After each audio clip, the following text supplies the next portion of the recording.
لا إله إلا الله محمد رسول الله.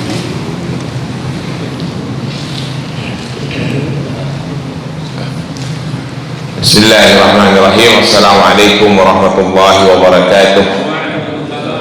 Alhamdulillahilladzi arsala rasulahu bil huda wa dinil haqqi liyudhhira 'ala dini kullihi wa kafa billahi 'alima. Ashhadu an la ilaha illallah wahdahu la syarika lah wa ashhadu anna sayyidina Muhammadan abduhu wa rasuluh. Allahumma salli wa sallim wa barik ala sayyidina Muhammadin wa ala alihi wa ashabihi wa man tabi'ahu ila yaumiddin. Rabbi israh li sadri wa yassir li amri wahlul 'uqdatan min lisani yafqahu qawli, amma ba'du. Para jamaah sekalian, puji dan syukur kita panjatkan kehadirat Allah Subhanahu wa taala atas semua limpahan nikmat dan rahmat yang diberikan kepada kita. Alhamdulillah, pada pagi subuh ini kita diberikan kesehatan dan kelapangan waktu untuk menghadiri sholat subuh berjamaah di masjid yang kita cintai ini. Kita lanjutkan itikaf kita, mengikuti kajian untuk memperdalam ilmu agama kita, insya Allah memperbaiki kualitas amaliyah kita. Salawat dan salam kita berharap selalu tercurah kepada junjungan Nabi besar Muhammad sallallahu alaihi wasallam, kepada keluarganya, para sahabat, para tabi'in, para tabi'ut tabi'in, para ulama, seluruh umatnya, dan insya Allah kita semua yang ada di tempat ini adalah umat Rasulullah yang akan mendapatkan syafaat di yaumul akhir nanti. Hari ini adalah hari yang berbahagia buat kita umat Islam, karena adalah hari kelahiran Rasulullah sallallahu alaihi wasallam. Jadi kita patut bahagia. Masjid At-Taubah termasuk masjid yang melaksanakan kegiatan Maulid Nabi. Insya Allah nanti di akhir bulan kayaknya kita menyesuaikan dengan penceramah waktunya ya, karena penceramahnya lagi kita cari-cari waktu, penceramah yang suka di salah satu TV swasta, jadi ngepasin waktunya. Sementara ada umat Islam yang tidak merayakan maulid, tidak apa-apa, itu masalah ikhtilaf ya, jangan ribut-ribut, jangan diribut-ributin. Yang mengadakan maulid dibilang bid'ah, yang tidak melakukan maulid dibilang anti maulid, biasa-biasa saja, jangan dipermasalahkan. Masalah utama umat ini bukan masalah maulid, bukan masalah bid'ah membid'ahkan. Masalah utama umat ini adalah masalah kebodohan, perpecahan, kemiskinan. Itu masalah utama umat Islam di Indonesia yang tidak pernah bisa terselesaikan. Keterpurukan ilmu pengetahuan dan keterpurukan ekonomi. Lebih baik kita mengambil peran untuk menyelamatkan umat dari sisi itu, supaya itu kita pintar, ekonomi kita kuat, jadi kita bisa mengambil peran positif di negara ini. Para jamaah sekalian, maulid itu mulai dilarang-larang, mulai dibilang-bilang begini, dibilang begitu, dibilang ini, dibilang itu adalah pengaruh orientalis. Ingat ya Pak, itu pengaruh orientalis barat. Di Indonesia zaman penjajahan Belanda, maulid itu pernah dilarang. Bahkan bukan cuma maulid, zaman Gubernur Jenderal Belanda siapa gitu, tahun 18 sekian, pesta pernikahan saja dilarang. Kenapa begitu? Karena musuh-musuh Islam tidak mau umat Islam berkumpul. Bahkan pemerintah Belanda pernah berpikir untuk melarang umat Islam Indonesia melaksanakan ibadah haji, sampai Gubernur Jenderal Belanda mengutus Snoekronya. Snoekronya tahu Pak, orang Belanda yang masuk Islam itu pergi ke Mekah, dia ngecek umat Islam di Mekah ngapain sih. Oh ternyata cuma ibadah, nggak ada bicara-bicara politik. Baru diberikan masukan kepada Gubernur Jenderal, biarkan aja umat Islam pergi haji, mereka nggak ada bicara politik di Mekah. Hampir mau dilarang. Jadi yang tidak suka dengan maulid itu adalah doktrin orientalis Islam, doktrin barat yang tidak menginginkan umat Islam bersatu. Karena umat Islam kalau udah ngumpul-ngumpul bersatu, kekuatannya itu besar. Ya. Jadi kalau ada yang mau melaksanakan maulid, laksanakan saja, itu adalah bagian dari syiar. Yang tidak mau ya nggak apa-apa, nggak usah ikut, tapi nggak usah ribut, nggak usah berantem gitu kira-kira ya. Baik, para jamaah sekalian, kita lanjutkan kajian hadis kita tentang takdir. Masih bab yang sama, subbabnya yang berbeda. Kitabnya masih sama ya, Sunan Ibnu Majah. Kemarin kita membaca hadis bahwa takdir itu bisa dirubah dengan doa. Bunyi hadis singkatnya, la yazidu fil umri illa birru wa la yaradul qadara illa du'a.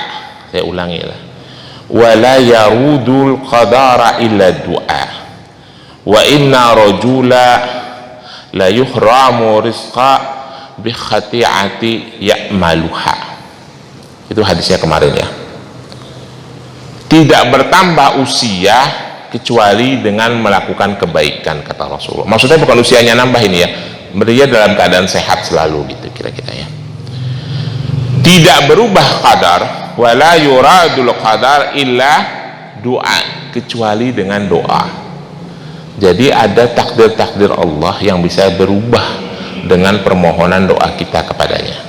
Maka dari itu kita diperintahkan untuk selalu berdoa. Inna rajula la yuhramu rizqa bi khati'ati ya'maluha. Kalau ada seseorang yang hidupnya susah terus, susah saja, rezekinya susah, kata Rasulullah, itu pasti karena perbuatan jahatnya, perbuatan maksiatnya. Jadi prinsipnya Allah itu tidak menghendaki keburukan kepada hambanya. Nah, para jamaah sekalian, yang kita perlu sepakati satu nih, untuk meluruskan akidah kita, bahwa akidah kita itu satu. Kita meyakini tidak bahwa takdir itu bisa dirubah dengan doa. Kalau takdir itu kalau kita berkeyakinan bahwa takdir itu bisa dirubah dengan doa kita sesuai dengan hadis ini. Tapi catatannya pada jamaah sekalian, hadis ini hadis hasan ya. Dalam catatan hadis ini, an hadzal hadisi faqala al hasan, hadis ini adalah hadis hasan, bukan hadis sahih ya, tapi bisa jadikan pedoman. Maka kalau kita berkeyakinan bahwa takdir Allah itu sebagian bisa dirubah dengan doa, maka akidah kita sama, yaitu akidah ahlus sunnah wal jamaah. Karena ada yang mengatakan tidak bisa ya. Mudah-mudahan akidah kita di Jamaah Masjid At-Taubah ini sama. Kenapa bisa begitu? Karena kita mau berbicara yang lebih lanjut tentang pemahaman kita, yaitu hadis nomor 177 dan seterusnya.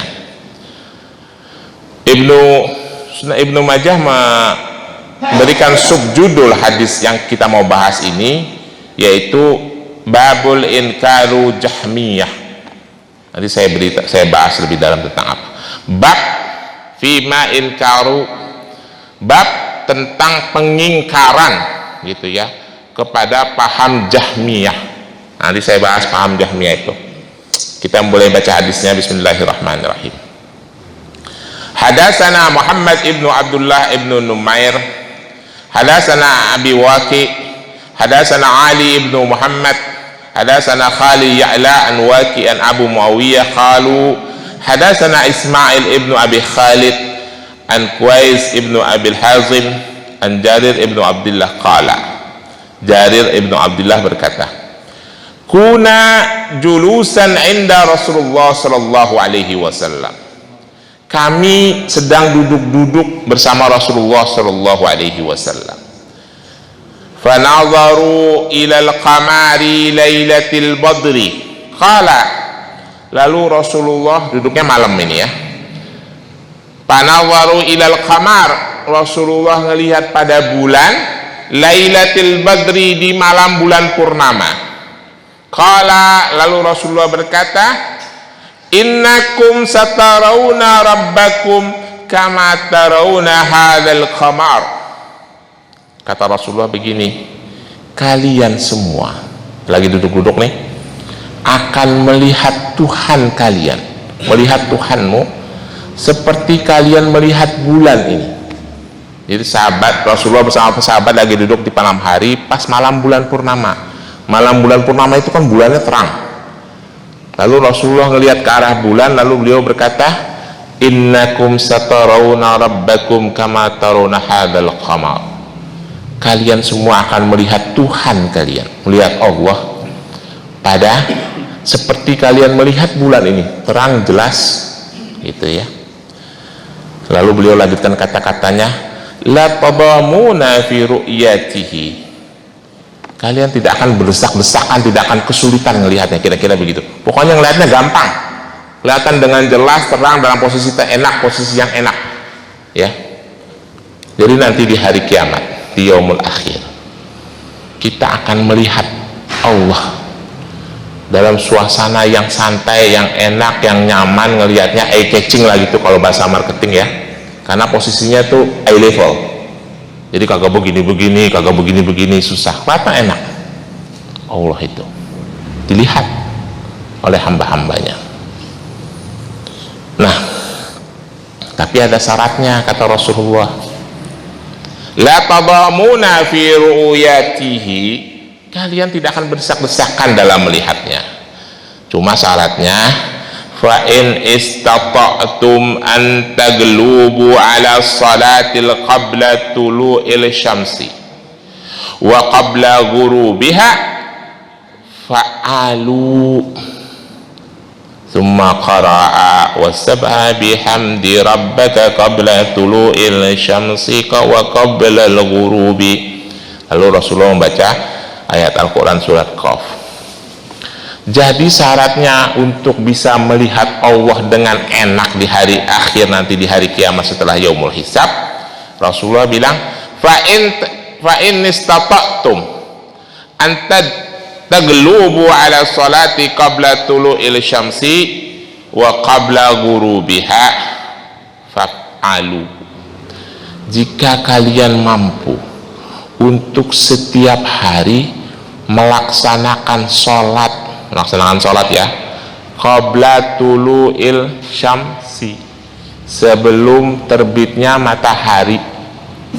Para ulama mengatakan ini adalah sholat sunnah qabla subuh, sholat sunnah fajar. Mana si fajar itu? Jadi kalau kalian bisa setiap hari melaksanakan sholat fajar, maka kerjakanlah. Lalu qabla ghurubiha, sholat sebelum matahari terbit, ini adalah sholat asar. Kenapa sholat fajar dan sholat asar? Kan ada hadis yang mengatakan bahwa sholat yang berat untuk orang munafik itu sholat subuh dan sholat isya. Ini jangan salah definisi ya Pak. Jangan kalau ada orang Islam yang berat sholat subuh dan sholat isya lalu dibilang munafik, bukan begitu maksudnya ya. Itu beda klasifikasi. Saya pernah jelasin dulu dalam hadis, waktu subuh dan waktu isya di kota Madinah pada masa itu sudah gelap. Orang-orang munafik yang baru masuk Islam karena ketakutan besarnya umat Islam ikut-ikutan beribadah. Tapi ciri-ciri orang munafik itu ibadahnya pengen dilihat. Maka dari itu dia semangatnya kalau sholat zuhur, sholat asar, sama sholat maghrib. Karena itu masih kelihatan sama orang lain. Tapi kalau udah gelap, subuh dan isya, mereka tidak mau sholat. Maka Rasulullah menyindir, sholat yang berat dari orang munafik itu adalah sholat isya dan sholat subuh. Karena memang mereka sholatnya pengen dilihat orang lain. Karena pada waktu itu isya dan subuh memang gelap di kota Madinah, nggak ada listrik, nggak ada apa. Kalau sekarang kan udah terbalik, yang tidak terlihat itu sholat zuhur dan sholat asar. Kalau sholat subuh dan sholat isya malah terlihat orang gitu kan, karena subuh dan asar sepi. Kalau di sini orang pada sibuk di kantor gitu ya, itu maksudnya. Nah ini buat yang berat buat orang Islam itu justru sholat fajar, karena masih agak gelap gitu ya, masih baru bangun, masih ngantuk, masih lemes-lemes. Sama dengan sholat asyar. Sholat asyar itu waktunya tanggung, kira-kira begitu. Orang Islam itu suka lalai di situ. Maka dari itu, kalau kalian istiqomah melaksanakan dua sholat itu secara istiqomah, konsisten, kalian akan melihat Tuhanmu di hari akhir. Itu maknanya apa, Pak? Bisa ngelihat Allah di hari akhir. Berarti kita termasuk orang-orang yang selamat, tidak masuk ke neraka setelah yaumul hisab. Itu terjadi setelah yaumul hisab ya, Pak. Setelah yaumul hisab udah jelas nasib kita ada di mana, surga atau neraka. Kalau kita masuk ke surga baru kita bisa melihat wajah, melihat Tuhan kita. Nah, lalu kenapa Ibnu Majah memasukkan definisi ini, masukkan bab ini dengan bab babul fima in kharat Jahmiyah. Hadis ini sebagai hujah untuk menolak paham Jahmiyah. Ya, aliran itu, paham Jahmiyah itu, aliran itu sudah tidak ada sekarang, tapi pengikutnya masih ada. Yang menganggap doktrin itu masih menjalankan ada. Itu adalah paham aliran Jabariyah. Jabariyah itu aliran yang dimulai, yang dicetuskan oleh Jafwan ibnu Safwan, makanya disebut Jahmiyah, karena pertama kali orang yang memperkenalkan aliran itu namanya Jafwan ibnu Safwan. Aliran Jabariyah itu sebagai sikap frustasi politik dari umat Islam ketika dinasti Umayyah berkuasa, zaman Khalifah Marwan. Khalifah Bani Umayyah berkuasa itu sangat kejam, sangat zolim kepada umat Islam. Ulama-ulama dibunuh-bunuhin, khatib-khatib yang membela Sayyidina Ali dibunuh-bunuhin. Akhirnya dia frustasi. Rasa frustasinya melawan tidak bisa, tidak kuat, mengatakan ya sudahlah, memang ini sudah takdir Allah. Umat Islam, manusia itu emang tidak bisa berbuat apa-apa. Umat Islam, manusia itu sifatnya majbur, terima apa adanya saja. Apa yang menjadi ketentuan Allah itu dilaksanakan, dijalankan. Maka pemahaman Jabariyah itu berbeda dengan hadis yang tadi. Paham tidak, Pak? Nyambung apa tidak? Kenapa saya awali dengan hadis yang tadi? Bahwa kalau pemahaman Jabariyah itu, manusia itu majbur, apapun yang dilakukan itu adalah menurut kehendak Allah. Jadi manusia itu tidak perlu usaha, tidak usah berdoa, karena dia hanya menjalankan takdir, dia berfungsi sebagai wayang. Itu kira-kira gitu ya. Sedangkan Rasulullah mengatakan takdir bisa dirubah dengan doa, artinya manusia harus berikhtiar. Maka hadis ini pun menentang paham Jahmiyah, karena akhirnya paham itu berkembang pada pemahaman tentang iman. Mereka mengatakan bahwa manusia itu tidak akan melihat Tuhan, melihat Allah. Surga dan neraka itu tidak kekal, dia akan hancur. Manusia yang sudah beriman tidak perlu mengucapkan. Padahal pemahaman akidah kita, akidah Ahlussunnah wal Jamaah, iman itu diyakini, diucapkan dan diamalkan. Tasdiqu biqalbi wa qaulu bil lisan wa amalu bil arkan. Itu iman, ya. Tasdiqu biqalbi wa qaulu bil lisan wa amalu bil arkan. Itu imannya Ahlussunnah wal Jamaah. Diyakini dalam hati, diucapkan dengan lisan, diamalkan dengan perbuatan, baru dia dianggap sebagai orang beriman. Kalau orang Jabariyah mengatakan yang penting diyakini saja dengan hati, nggak perlu diucapin, dia termasuk orang beriman. Kalau kita tidak. Ini harus jelas ya. Memang masih ada aliran seperti itu, masih. Dulu ada majelis taklim di Atobah, ada ustadznya malam apa itu bilang kita tidak perlu mencari rezeki karena rezeki itu sudah Allah yang ngatur. Bahkan dia bilang kita tidak perlu berdoa karena Allah sudah menentukan nasib manusia. Sudah menentang ayat. Orang Allah kita menyuruh kita untuk berdoa, terutama yang seperti itu. Mohon maaf ini, terutama yang berpemahaman seperti itu adalah orang-orang tareqah. Ahli tareqah itu seperti itu. Pokoknya semuanya berdasarkan takdir, kerjanya zikir saja tiap malam, tidak berusaha untuk mencari rezeki. Itu salah ya. Itu pemahaman Jabariyah itu, ahli-ahli tareqah itu rata-rata. Beribadah harus, berikhtiar mencari dunia juga wajib, itu penting. Ya. Maka dari itu pemahaman kita Ahlussunnah wal Jamaah, nanti di yaumul akhir kita akan melihat Allah. Itu pemahaman Ahlussunnah wal Jamaah, akidah Ahlussunnah wal Jamaah. Jelas ya. Lalu kita lanjutkan hadisnya nomor 178.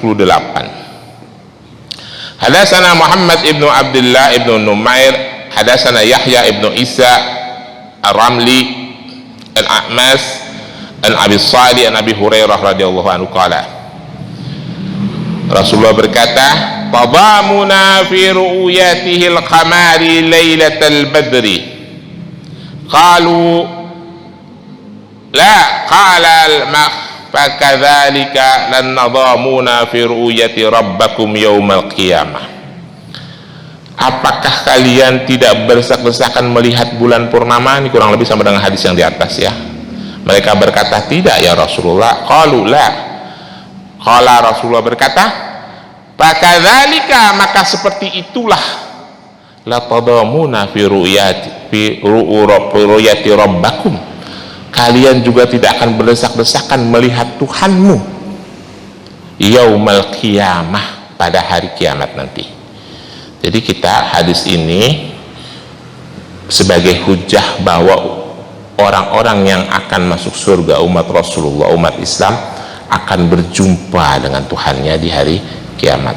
Perjumpaannya seperti apa, melihatnya seperti apa, itu mutasyabihat, wa alam, nanti aja kita bahas. Rasulullah tidak menjelaskan itu ya. Kita lanjutkan hadis berikutnya. Hadatsana Muhammad ibnu Ala Al-Mahdani, hadatsana Abdullah ibnu Idris Al-A'mas an Abi Salih an Abi Sa'id qala, kulna, kami berkata, para sahabat berkata, ya Rasulullah, wahai Rasulullah, anara rabbana, apakah kami akan melihat Tuhan kami? Qala, Rasulullah berkata, tadamuna fi ru'yatihi syamsi fi zahiriha fi ghairi sahabin. Qulna la, kami berkata tidak.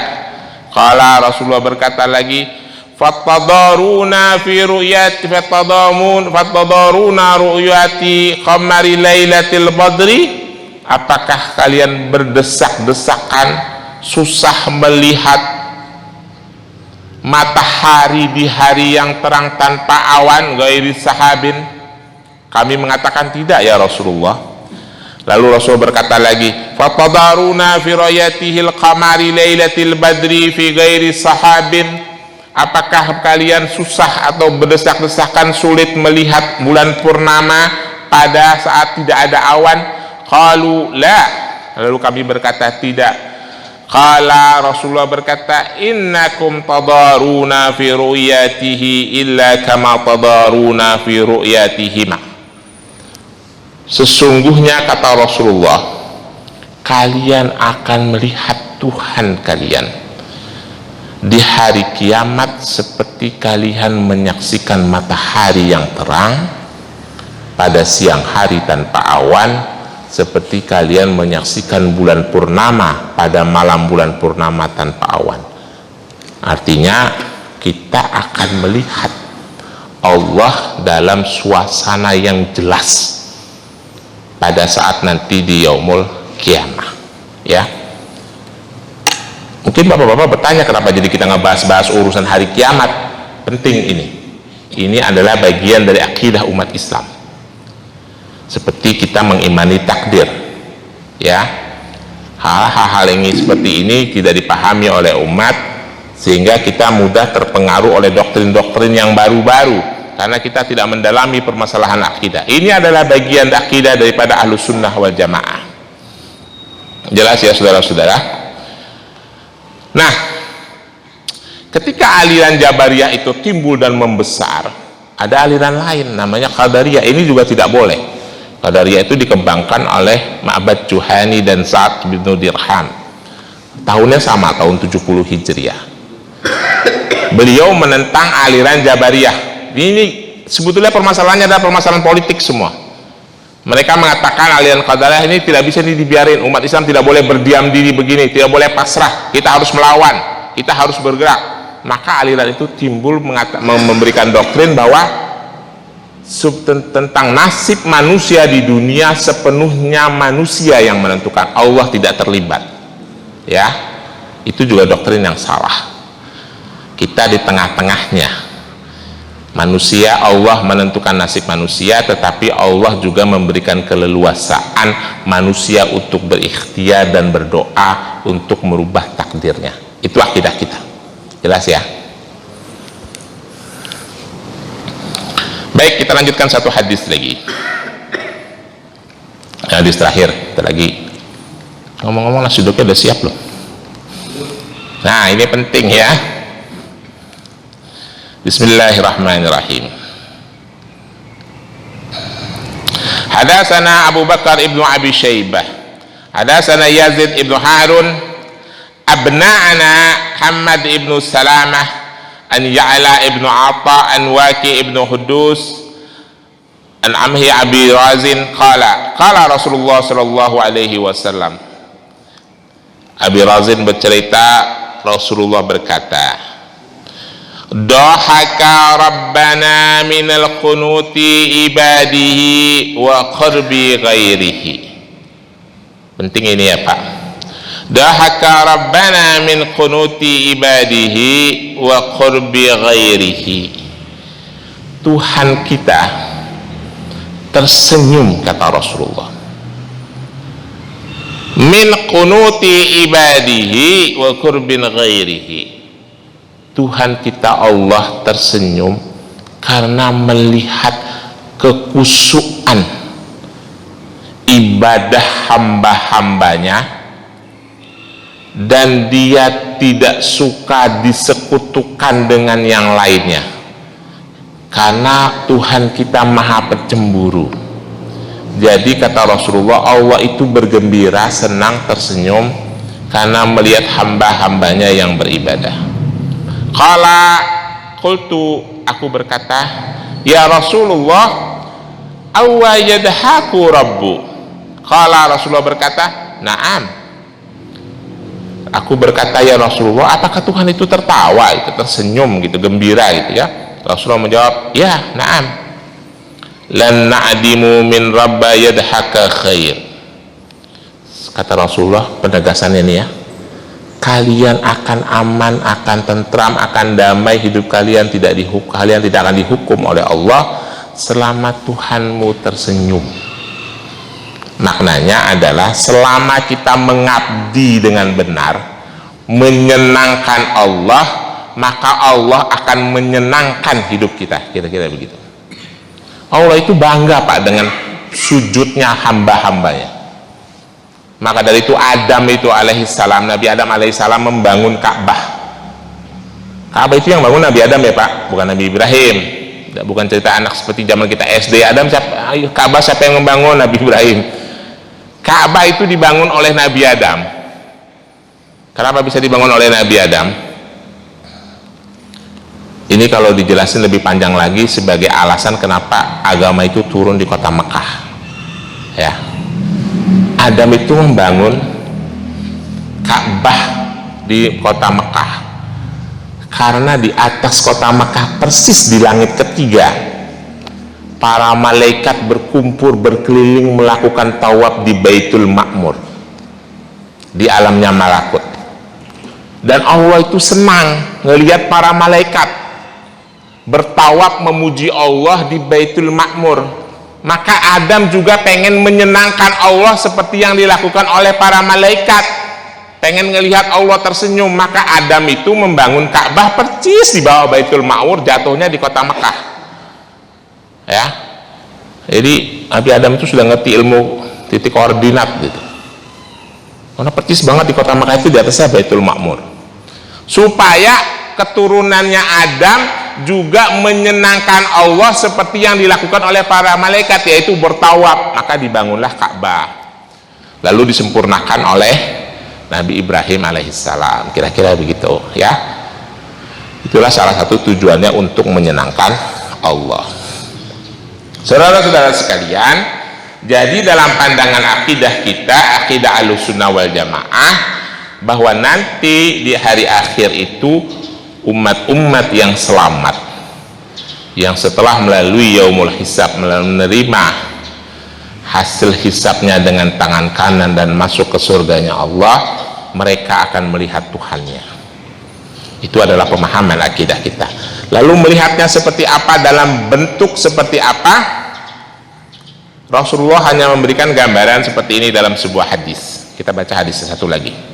Hadatsana Abu Bakar ibnu Abi Syaibah, hadatsana Yazid ibnu Harun, hadatsana Ibnu Salamah an Ya'la ibnu Atha an Waqi ibnu Hudus an Abi Razin qala qultu ya Rasulullah anarallahu yaumal qiyamah. Aku berkata, kata Abu Razin, ya Rasulullah, apakah kita akan melihat Allah di hari kiamat? Lalu aku lanjutkan pertanyaanku, wa ma ayatu dzalika fi khalqihi. Apa sih tandanya itu? Apa tandanya bagi hamba-hambanya bahwa kita memang akan melihat Allah? Kira-kira gitu ya. Qala, lalu Rasulullah menjawab, ya Aba Razin, wahai Abu Razin, alaysa kullukum yaral qamaru mukhliyan? Apakah kalian melihat bulan secara jelas? Qultu bala, ya Rasulullah. Qala, Rasulullah berkata, fa Allahu a'zamu dzalik. Maka Allah itu lebih agung dari ciptaannya, yaitu bulan. Wa dzalika ayatu fi khalqihi. Maka seperti itulah tandanya. Jadi penjelasannya Rasulullah kepada pertanyaan Abu Razin, kita ngelihat Allah seperti apa sih ya Rasulullah? Kira-kira begitu. Rasulullah hanya memberikan gambaran, Abu Razin, kamu tuh ngelihat bulan jelas apa tidak? Mukhliyan, jelas nggak? Jelas, terang. Nah, itu ciptaannya, gitu kira-kira. Penciptanya lebih agung dari itu. Dari nanti kamu melihatnya lebih dari itu, kira-kira begitu. Tapi jelasnya seperti apa, bentuknya kayak bagaimana, itu kita tidak perlu bahas. Nanti kalau kita bahas, kita menyamakan sang khalik dengan makhluk. Tapi yang pasti kita melihat, kira-kira begitu. Paham ya Pak? Saya kira itu yang perlu saya sampaikan, bagian daripada akidah kita bahwa kita akan melihat Tuhan, melihat Allah di yaumul akhir nanti. Itu penting, ini adalah bagian daripada akidah umat Islam yang harus kita imani, ya. Sekali-kali kita bahas yang rada berat-berat ya, jangan yang ringan-ringan melulu. Ada pertanyaan? Kalau ada pertanyaan saya persilahkan. Ada pertanyaan? Ya, monggo Pak Ud.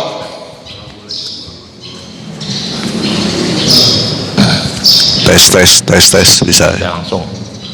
Assalamualaikum warahmatullahi wabarakatuh. Waalaikumsalam warahmatullahi wabarakatuh. Ini menyangkut soal takdir tadi Pak Ubay. Takdir itu bisa dirubah dengan doa. Yang saya tanyakan, selain daripada dengan doa, takdir itu bisa dirubah apa enggak? Satu itu. Terus boleh dua pertanyaan atau tiga? Boleh. Habis nggak ada yang nanya sih nih. Terus yang kedua tentang sholat subuh berjamaah. Tadi dikatakan kan kalau orang munafik itu senangnya yang dilihat.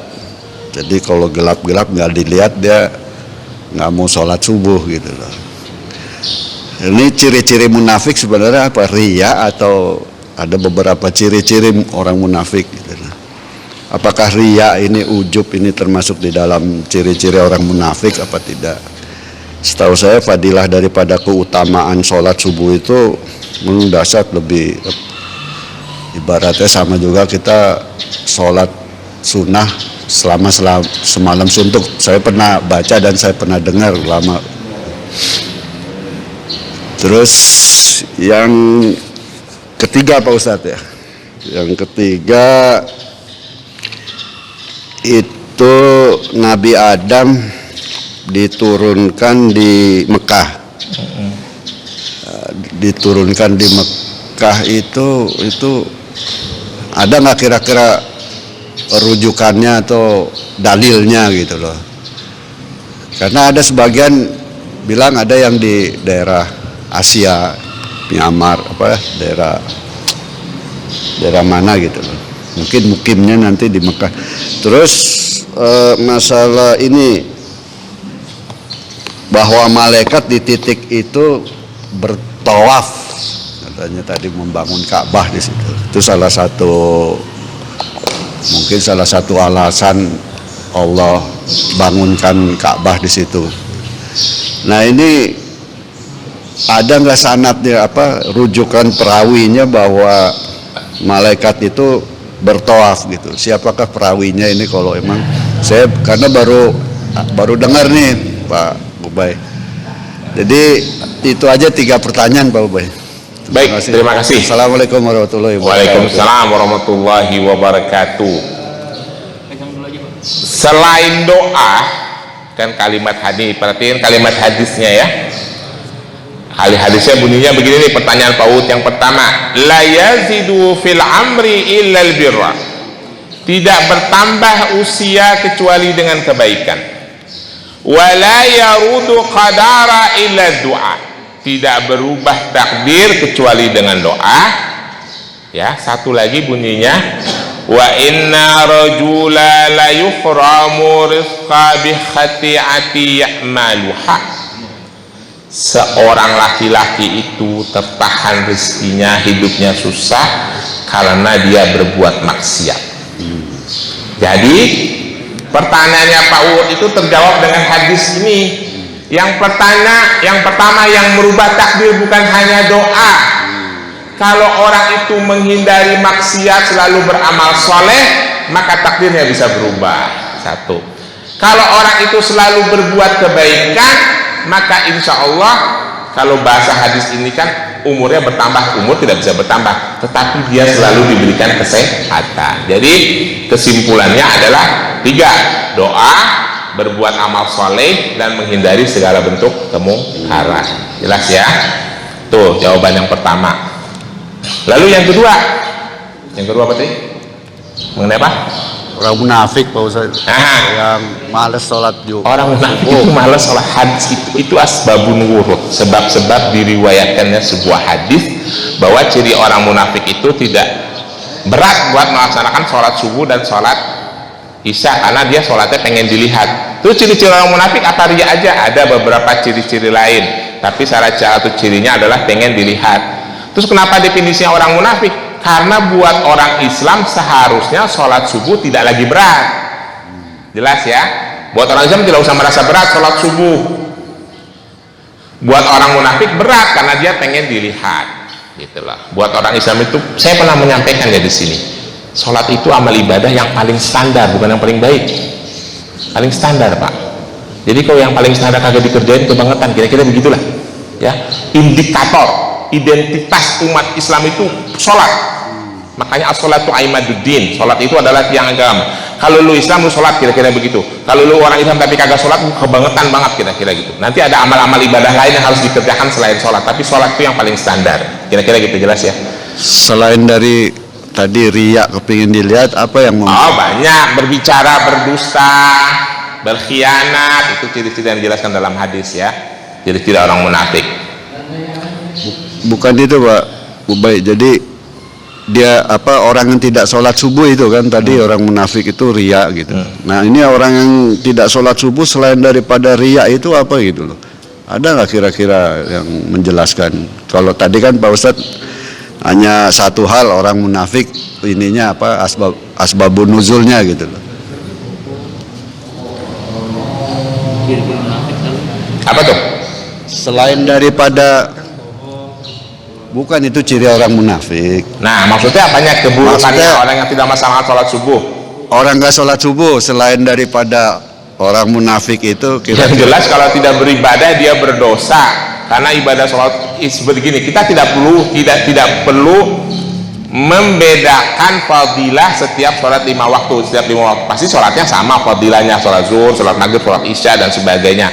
Tetapi jelas orang Islam yang tidak melaksanakan sholat, dia adalah umat Islam yang ingkar terhadap ajaran agamanya, gitu loh. Jelas ya, itu ibadah yang paling standar ya. Saya selalu bilang begini, kalau sholat itu di Atoba nggak usah kita bahas. Kenapa? Saya yakin umat Islam itu di Atoba itu sudah melaksanakan sholat. Kalau sampai enggak, saya agak bingung jawabnya gitu. Kalau sampai enggak sholat 5 waktu ya, sholat maktubah maksudnya. Kalau sholat sunnah saya nggak tanya, sholat maktubah. dan sampai ada gitu umat Islam kagak sholat, kebangetan banget, itu udah paling standar ibadah gitu ya. Kalau nggak zakat masih maklum, nggak puasa ya banyak hal lah ya, tapi kalau nggak sholat jangan sampai. Udah nggak perlu kita bahas, itu udah paling standar, itu tuh pembahasan anak SD harusnya gitu. Artinya kita udah harus otomatis melakukan itu. Nah, harga mati itu, harga mati. Nah, itu harga mati. Karena toleransi Allah itu sudah luar biasa. Banyak rukso-ruksonya, bahkan sampai berbaring pun Anda harus lakukan itu gitu. Kira-kira jelas ya. Terus mengenai malaikat tadi bertawaf, riwayatnya, sanadnya ada hadis, beberapa hadis yang saya tidak hafal tapi tidak sahih. Hadis itu tidak sahih ya, tidak sahih. Lalu Adam itu tidak pernah ada riwayat yang mengatakan Adam itu diturunkan di Mekah, Hawa itu diturunkan di India misalnya gitu ya, atau di India atau di Pakistan saya lupa. Bahkan ada makamnya di sana. Tidak ada riwayat yang sahih tentang hal itu. Itu semuanya berhubungan dengan cerita dan ada konteks-konteks Israiliyah. Kalau ditanyakan ada nggak sanadnya yang sahih, nggak ada. Ya, ada kitab Al-Bidayah wan Nihayah, tetapi itu pun tidak membahas Nabi Adam secara detail. Gitu. Bahkan kita umat Islam ini kalau membahas hal-hal yang berhubungan dengan Isa sampai ke atas, Musa, terus sampai ke Sulaiman, sampai ke atas, sampai Ibrahim dan sebagainya, kita lebih banyak kecampur dengan cerita-cerita Israiliyah. Kalau yang nas murni dari Rasulullah dan ayat-ayat Al-Quran tidak secara gamblang mengisahkan itu jelas ya. Tapi kalau Nabi Sulaiman jelas Pak ya, anaknya, putranya Daud alaihissalam. Iya. Jadi ada sebagian yang Rasulullah emang jelaskan masalah kisah-kisah Nabi juga, karena kita tahu kan kisah Nabi ini sebenarnya bukan dari orang Israel atau ini, ya pasti dari Rasulullah gitu. Al-Quran menjelaskan kisah-kisah itu tidak secara gamblang, tapi hampir semua dikisahkan. Demikian pula ditambahkan oleh hadis-hadis Rasulullah. Tapi secara detailnya di mana dia lahir, di mana dia ini, itu tidak disampaikan. Cukup kita pahami saja gitu. Tapi cerita para Rasul dan para Nabi itu yang dijelaskan oleh Al-Quran dan hadis-hadis sudah cukup bagi kita untuk mengambil pelajaran dari situ. Saya kira gitu. Jelas ya? Cukup? Oh, monggo. Ya, tadi ngomong. Hah? Durasinya tambahin. Apa ya pamit? Nasi uduknya belum nyampe. Oh belum. Kesempatan. Ya udah ngobrol. Kesempatan. Ayo lanjut. Assalamualaikum warahmatullahi wabarakatuh. Waalaikumsalam warahmatullahi wabarakatuh. Pertanyaan saya yang pertama adalah ada firman dalam surat Ar-Raf itu mengatakan bahasanya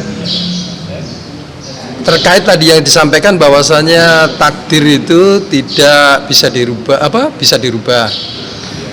Nah, namun ada suatu firman yang mengatakan bahwasanya jika sudah waktunya ajal tiba, maka tidak bisa maju mundurkan satun. Nah, itu kurang lebih bunyinya seperti itu di dalam surat Ar-Raf ayat 34 kalau nggak salah. Nah, kemudian pertanyaannya saya, atau mungkin pencerahan lah terkait dengan ini, bagaimana itu dengan tadi yang disampaikan kalau ini bisa dirubah, dan segi lain itu bisa dirubah. Nah, kalau mengacu kepada ini, saya setuju memang kalau semua takdir itu bisa dirubah. Artinya apa?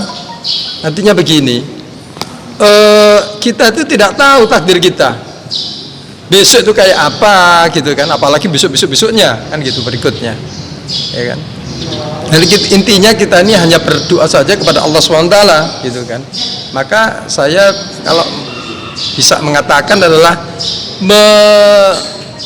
menjemput suatu takdir, nah gitu, menjemput suatu takdir. Karena apa, dalam firman juga Allah SWT, "Ud'uni astajib lakum," mintalah kamu sekalian kepadaku, niscaya akan aku kabulkan permintaanmu, kan itu. Itu yang pertama. Kemudian yang kedua, saya kurang setuju dengan pendapat tadi yang dikatakan oleh Pak Ube, bahasanya torekot istilahnya record tadi.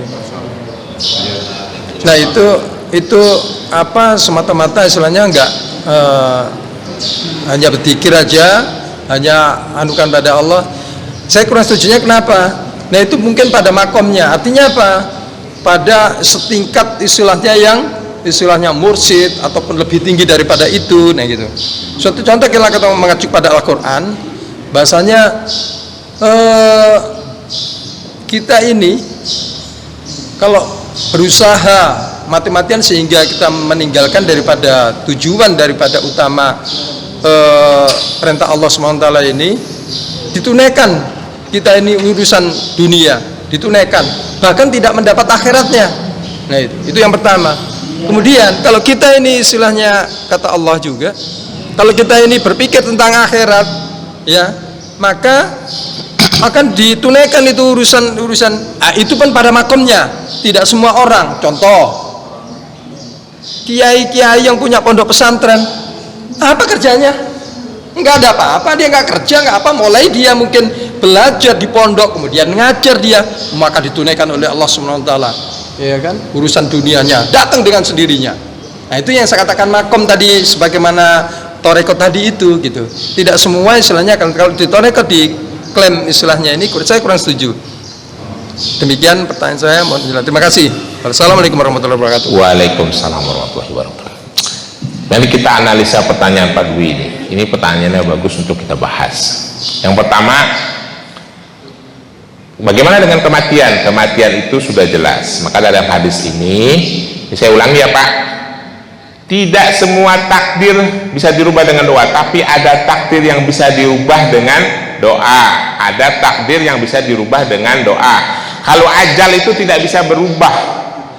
Allah sudah menjelaskan, sampaikan hai Muhammad, apabila kematian telah datang engkau tidak bisa lari sedikit pun, dia pasti akan menjumpaimu. Surat Al-Jumu'ah, nanti dicek surat Al-Jumu'ah ayat 9 ya, jelas itu tidak bisa dirubah, clear. Itu yang pertama ya. Lalu kita menyuruh Allah menyuruh kita berdoa, ud'uni astajib lakum, ya, karena kita diminta oleh Allah untuk memohon, dan doa itu untuk merubah takdir-takdir yang bisa dirubah. Nanti ada pembahasan tersendiri, tapi tidak semuanya bisa dirubah dengan doa. Terutama ajal itu udah pasti nggak bisa berubah, karena itu ayatnya qat'i, ayatnya jelas ya. Clear ya Pak? Itu jelas ya. Nah, terus yang terpenting, saya tidak setuju dengan pernyataan Bapak orang-orang tarekat. Simple contoh yang paling jelas disampaikan tadi adalah pemimpin pesantren, kiai-kiai gitu kan. Pemimpin pesantren itu berusaha untuk dunia tidak? Berusaha apa? Kalau dia tidak berusaha untuk dunianya, tidak akan bangun, tidak akan ada itu bangunan kelas, masjid, meja, kursi, ruang perpustakaan. Dari yang kita lihat hari ini misalnya, sudah jadi, sudah besar, beliau berzikir, memanage, itu iya. Tapi pada saat prosesnya itu perjuangannya berat. Karena saya pernah jadi santri, jadi saya tahu. Di zaman saya aja tidur masih pakai karpet di atas, kan 2 lantai, 3 lantai, tapi 3 lantainya belum keramik, masih kayu. Si kiai itu berpikir keras Pak, nyari duit, bikin proposal ke sana, bikin proposal ke sini, minta sumbangan ke pejabat ini, ke pejabat itu, ke lembaga ini, ke lembaga itu. Tiap malam dia berpikir, para kiai itu. Tapi ada yang mutlak enggak, saya jumpai itu beberapa banyak bahkan mutlak tidak ini. Tidak, kalau ada yang mutlak pada makhluk, saya tidak tahu itu ya, tapi Rasulullah mengatakan dalam sebuah ayat, fa idza qudiyatis shalah fantasiru fil ard wabtagu min fadlillah wazkurullaha katsiran la'allakum tuflihun. Akhir ayatnya yang penting, la'allakum tuflihun. Apabila kalian telah melaksanakan beribadah, telah melaksanakan sholat, fantasiru fil ard, bertebaranlah kalian di muka bumi, wabtagu min fadlillah. Fadilah Allah, karunia Allah itu harus diuber, karena itu pakai fi'il mudhari, wabtagu, kejarlah, usaha terus, min fadlillah. Nanti kalau kalian sudah dapatkan, tujuan akhirnya adalah la'allakum tuflihun. Kamu kalau sudah mendapatkan fadilah Allah, lalu kamu bersyukur, kamu baru menjadi orang yang beruntung. Kalau fadilah itu tidak dikejar, belum tentu kamu jadi orang beruntung. Kalaupun fadilah itu dapat tapi kamu tidak bersyukur, belum tentu kamu jadi orang yang beruntung. Untuk jadi orang yang beruntung, perintah Allah adalah beribadah, lalu bertebaran di muka bumi mengejar fadilah, lalu bersyukur mendapatkan fadilah itu. Predikat akhirnya adalah orang yang beruntung. Itu ayatnya. Tapi kalau Bapak mengatakan ada, saya bertemu, ya saya belum bertemu, mungkin Bapak sudah bertemu. Cuma risalah Rasulullah saja, Rasulullah jual cita ke pasar kota Madinah. Aisyah, Fatimah numbuk gandum. Lalu memang dia tidak keluar rumah karena di sana wanita tidak keluar rumah zaman itu. Tapi Rasulullah yang bawa bubuk gandumnya ke kota Madinah. Rasulullah aja berdagang. Bahkan Rasulullah kalau udah kepepet nggadein. Ada hadis-hadis yang berhubungan dengan Rasulullah nggadein barang, yang nggadein pakaiannya gitu lah. Tapi ada kata misalnya, ya mungkin ada, cuma ajarannya ke kita seperti itu. Jelas ya Pak? Kalau masalah ada mungkin ada. Jadi ada sesuatu kejadian yang sifatnya sunatullah dan ada yang sunatullah. Jadi kalau sunatullah seperti hukum gravitasi aja, ya jatuhin. Tapi kalau hudurullah, kodratnya Allah, dia bisa jatuh, bisa enggak. Kodratnya terserah Allah gitu. Mungkin antara dua itu bagaimanapun rezeki itu memang sifatnya tidak hanya, mungkin ya yang saya pahami, tidak hanya melewati daripada asbab. Jadi ada yang dengan asbab tadi bekerja dulu, karena situasi Rasulullah terhadap sahabat pada saat itu mungkin yang diperlukan seperti dia harus bekerja. Tapi juga ada yang Pak Kiai ini tanpa asbab yang mungkin dia kedekatannya dengan Allah sehingga dia menginginkan Rasulullah yang sungguh. Jadi barang siapa yang membantu agamanya Allah akan bantu. Dia yang keyakinannya di situ, sehingga bukan dia malas bekerja, tapi dengan amal ini maka bisa diwujudkan rezeki itu terwujud. Seperti contoh Rasulullah ketika dia lagi bekerja, ketemu di rumah terus kambingnya, dia minta susu, kambingnya udah kering, nggak bisa bersusu lagi gitu. Akhirnya diminta sama Rasulullah, akhirnya dipencet. Dan secara logikanya itu tuh kita nggak bisa nangkep, sedang kambing itu penyakitan. Akhirnya keluar susu, sehingga semua kedapatan sahabat-sahabat. Terus sebagian sisanya 1 gelas dikasih buat suaminya nanti kalau datang. Sehingga si kambing itu sampai akhir hayatnya itu dia menyusu terus, keluar susu terus. Jadi mungkin itu mukjizat Qadar. Juga ada pernah dilakukan oleh Ali radhiyallahu anhu. Jadi ketika dia menggiling gandum, itu nggak ada gandumnya, cuma beberapa ini. Lantas dia sholat, terus belum lagi, terus dia sholat lagi, terus belum lagi dia sholat lagi. Akhirnya nggak habis-habis itu gandumnya. Akhirnya timbul gandum lagi gitu. Jadi itu sekelas Ali pun juga pernah mengalami seperti itu. Juga saya pernah silaturahmi Pak Kiai Mufasir yang di Banten itu. Dia juga ada seperti itu gitu loh. Bukan karoma ya, bukan tukang sihir, bukan tukang. Kalau kita lihat pandangan tertentu nanti dibilang fitnah, nanti takutnya wah ini dengan sihir gitu. Jadi memang ada yang tadi yang saya bilang yang itu bahwa rezeki itu bisa di ini dengan asbab, bisa dengan tanpa asbab. Mungkin tanpa asbabnya Johir bekerja gitu, dia doa segala macam. Juga ada yang berlawanan dengan asbab gitu. Seperti misalkan cecak ini kan ibaratnya dia bukan terbang, dia tidak bisa terbang, sedang makanannya terbang, jadi berlawanan dengan ininya gitu. Jadi yang saya pahamin seperti itu Pak. Ya kalau benar Pak Ubay, ya kita mungkin makomnya ini harus kerja. Kalau masalah takdir itu segala hal bisa terjadi. Saya mau kasih contoh ya Pak. Itu saya alami, bahkan nyata banget. Saya lagi pengajar tafsir nih di sini malam Senin dulu, malam Minggu, malam Senin dulu ya tafsir. Tiba-tiba di situ ada ibu-ibu 2 orang duduk.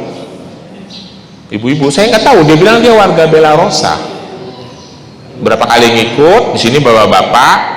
Setelah saya ngobrol, Pak Ustadz, saya lagi main ke rumah anak saya. Tiba-tiba ikut, saya nggak tahu sampai hari ini saya nggak ketemu lagi.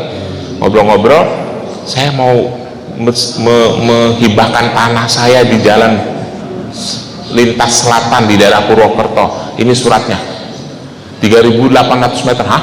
Nanti Pak Ustadz terserah mau bikin apa kek. Itu kalau saya jual itu tanah harganya lumayan. Akhirnya saya serahkan ke satu yayasan. Dia masih tak tahu Pak di sini untuk kejadiannya. Ya itu contohnya gitu loh ya. Udah dikelola sama yayasan itu, saya nggak pernah ngikutin lagi. Saya pun nggak pernah ketemu sama orang itu lagi di mana datangnya. Sampai hari ini saya nggak pernah ketemu. Itu yang disebut takdir bisa terjadi gitu loh. Terjadinya di sini lagi. Gitu. Nah intinya tidak mutlak, artinya Iya. gitu kan. Bagaimana firman tadi yang saya sampaikan ini, saya kalau bisa bacakan ini, barang siapa menghadapi keuntungan di akhirat, akan kami tambahkan keuntungan itu baginya, dan barang siapa menginginkan keuntungan di dunia, kami berikan kepadanya sebagai darinya keuntungan di dunia, tetapi dia tidak akan mendapatkan bagian di akhirat. Surat Asy-Syura 42. Nah, nanti itu kita bahas dalam kajian tafsir ya Pak, karena kadang-kala pemahaman ayat itu tidak bisa zohir, tidak bisa letterless, tapi ada kajian setelahnya, maknanya. Ya, nanti kita bahas itu. Kan saya udah berapa kali menjelaskan, oh maknanya bukan seperti ini, maknanya adalah seperti ini gitu kan. Saya udah berkali-kali menjelaskan. Jadi kita tidak bisa memaknai ayat itu letterless, ya gitu loh. Bahkan beberapa kali saya pernah menyampaikan ada yang maknanya jauh sekali dipahami oleh umat Islam, gitu ya. Itu nanti perlu kita bahas saya kira gitu. Lebih kurangnya mohon maaf. Billahi taufiq wal hidayah. Wassalamualaikum warahmatullahi wabarakatuh.